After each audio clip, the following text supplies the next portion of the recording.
कार्यक्रम को देखने बैठें तो बहुत ध्यानपूर्वक इस कार्यक्रम को देखें और साथ ही साथ जो अपने साथ कॉपी और पेन भी साथ लेकर बैठे, क्योंकि नुस्खे उपचार जो आपको बताए जाते हैं वो बहुत अमूल्य होते हैं और जीवन में कब वो कौन सा नुस्खा आपके काम आ जाए नहीं पता होता। तो इसीलिए यदि कॉपी पेन साथ में होगा तो आप उसको लिख जरूर लेंगे ताकि आपके जहन में ताउम्र आपके साथ वो नुस्खे बने रहे। तो चलिए शुरू करते हैं आज के मुख्य विषय पर चर्चा। गुरुजी, आज के इस अंक में हम बात करने जा रहे हैं सूजन को लेकर। सूजन किसी भी प्रकार की हो सकती है, शरीर के किसी भी अंग में होती है, कभी कभी पूरे शरीर में भी सूजन होती है। तो बिना चोट लगे, बिना किसी बीमारी की चपेट में आए यदि सूजन आती है तो हम इसे किस रोग की निशानी समझें या किस किस तरीके के लक्षण होते हैं? सूजन शरीर में तभी आएगी जब आपका लीवर काम नहीं करेगा। अच्छा, लीवर काम ना करने की वजह से सूजन आती है। जब लीवर काम नहीं करेगा, हम्म, पैंक्रियास इंसुलिन बनाएगी, पित्त में तेजाब बढ़ेगा, हम्म। तो फिर आपका टट्टी पेशाब रुक जाता है। अच्छा, पूरा डिसबैलेंस हो जाता है। हाँ, जब ये रुक जाता है तो पैरों पे, चेहरे पे सूजन सबसे पहले होती है, हम्म, फिर आहिस्ता आहिस्ता पूरे शरीर में हो जाती है। अच्छा। किसी किसी की सूजन तो इतनी हो जाती है कि आप ऐसे उंगली दबाएं तो जैसे गुब्बारा दबता है। दबता है, ऐसे दब के और फिर वो ऐसे हो जाता है। बिल्कुल, यानी फूल जाता है शरीर। हाँ, तो लीवर को स्वस्थ रखने के लिए सिर्फ दो चीजें हैं, जी। सौंठ हम्म, और गुड़। और गुड़। सौंठ सूजन को उतारती है, गुड़ उसकी मद करके जो लीवर काम नहीं कर रहा उसे जबरदस्ती काम कराता है। हम्म, परंतु गुड़ होना चाहिए बिना मसाले का। अच्छा, देसी गुड़ जो होता है। हाँ, मसाले वाला होगा तो भी नुकसान करेगा।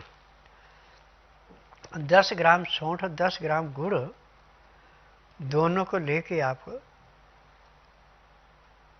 चाहे उसको थोड़ा पानी डाल के घोल के गर्म कर लें, फिर मिला लें। चाहे आप धीमी आंच पे गर्म करके सौंठ को गाय के घी में भून ले, थोड़ा उसका रंग बदल जाएगा, फिर उसमें गुड़ डालें, गुड़ पिघल जाएगा। अब दोनों मिल गए। अब इसके 10-10 ग्राम के लड्डू बना लें। हम्म, 2 लड्डू आप सुबह खा लें, 2 उसके 4 घंटे बाद खा लें, 2 उसके 4 घंटे बाद खा लें। ऊपर से हल्का गर्म पानी पिए, या गाय का या बकरी का दूध है तो उसको पिए। तो 3 दिन में आपकी सूजन उतरना शुरू हो जाएगी, लीवर आपका काम करना शुरू कर देगा, पैंक्रियास इंसुलिन बनाना शुरू कर देगी, पित्ते में जो तेजाब बढ़ा था नॉर्मल आ जाएगा, खाया पिया पचना शुरू होगा, सूजन उतर गई। बस इतना सा काम है। परंतु अब इसमें ध्यान देना कि मैदे की चीज़ें, तली हुई चीज़ें, बासी खाना, बेटाइमा खाना बिल्कुल नहीं। इसमें जब तक आपका लीवर पूरा काम नहीं करता, गेहूं से तो हाथ भी नहीं लगाना। अच्छा।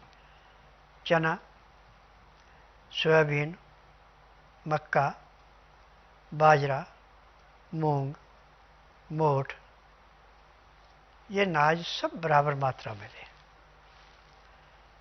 चुलाई इसमें 250 ग्राम डालनी। पहले अनाज सारे लाके पानी से धो के सुखा लेने, और चुलाई को भी धो के सुखा लेना। फिर 50 ग्राम अजवाइन, 100 ग्राम तिल भून के उसमें मिला देने। अब इस आटे को आपने शनिवार को पिसाना है, परंतु आटा ज़्यादा बारीक नहीं करना, जैसे नदी के किनारे का रेता हाथ में लेने से सरकता है, ऐसे सरकता आटा। अब इसमें नमक आपको बंद करना पड़ेगा, नमक नहीं लेना। अब इसको आप गाय के दूध में या बकरी के दूध में रोटी को मसल के खा सकते हैं। उसमें गुड़ और सौंठ के जो आपने लड्डू बनाए ये भी उसमें मिला के खा सकते हैं। तो एक तो आपका खाना बड़ी जल्दी पचेगा,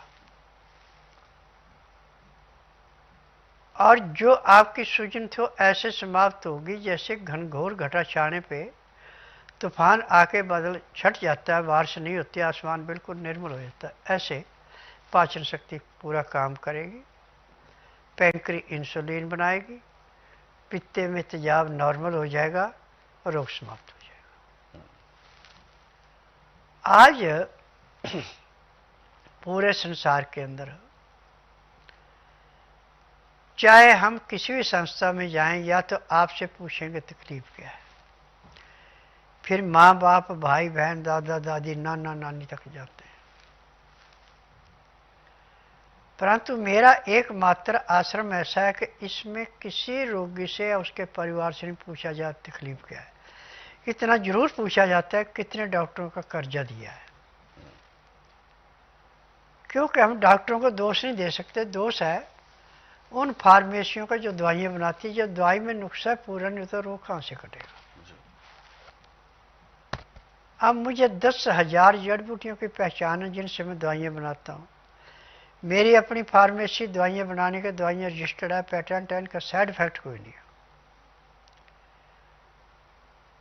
और दवाई मेरे आश्रम के अलावा बाहर कहीं नहीं मिलती। आश्रम में भी दवाई उसी को दी जाती है जिसका नाड़ी परीक्षण होता है। और यहाँ पे दवाइयाँ सारी शहद में बनती हैं।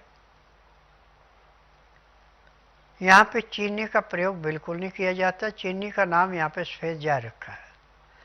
मसाले वाले गुड़ का प्रयोग बिल्कुल नहीं किया जाता। मसाले वाला गुड़ खाते हैं तो जीभ भी आपकी कटती है और नुकसान भी करता है।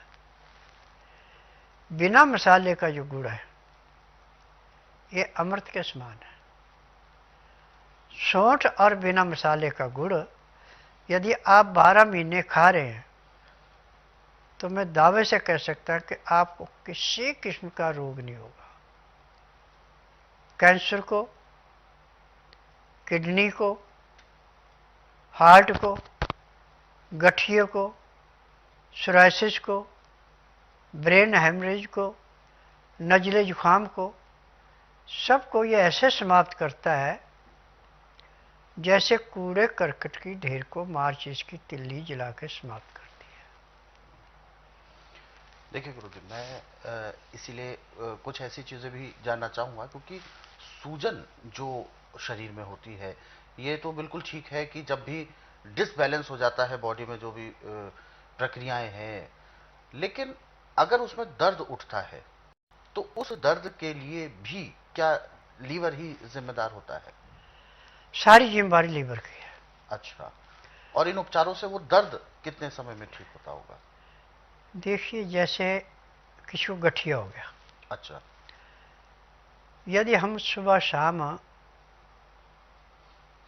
अदरक या सौंठ जी, दूध में उबाल के उस रोगी को देते हैं तो एक ही खुराक में उसको असर दिखाना शुरू कर देती है। यदि नया गठिया है तो ज़्यादा ज़्यादा महीना 1.5 महीना, पुराना गठिया है तो इसमें 4-5 महीने लग जाते हैं। और इसके साथ कुछ तेल भी है मालिश करने के, जिससे कि नसें जो गठिए में फूली हुई हैं, जब इनकी सूजन उतना शुरू होती है तो ये जैसे रबड़ सर्दियों में सिकुड़ती है ऐसे सिकुड़ना शुरू हो जाती है। तो उसके लिए तेल की मालिश बहुत ज़रूरी है। और तेल भी जो है ये 8-10 किस्म के बनते हैं। वात का तेल अलग है, पित्त का अलग है, कफ का अलग है। अच्छा, तो इन तेलों की मालिश करने से जिसका वात बढ़ा हुआ उसको अलग तेल दिया जाता है, जिसका पित्त बढ़ा हुआ उसका अलग दिया जाता है, जिसका कफ बढ़ा हुआ उसका अलग दिया जाता है। तो जिस दिन गठिए का मरीज जो अपने आप बैठ उठ नहीं सकता, 1 घंटा उसकी मालिश कर दे, इस तेल की दवाई खिला दे, तो उसी दिन उठना बैठना शुरू कर दे।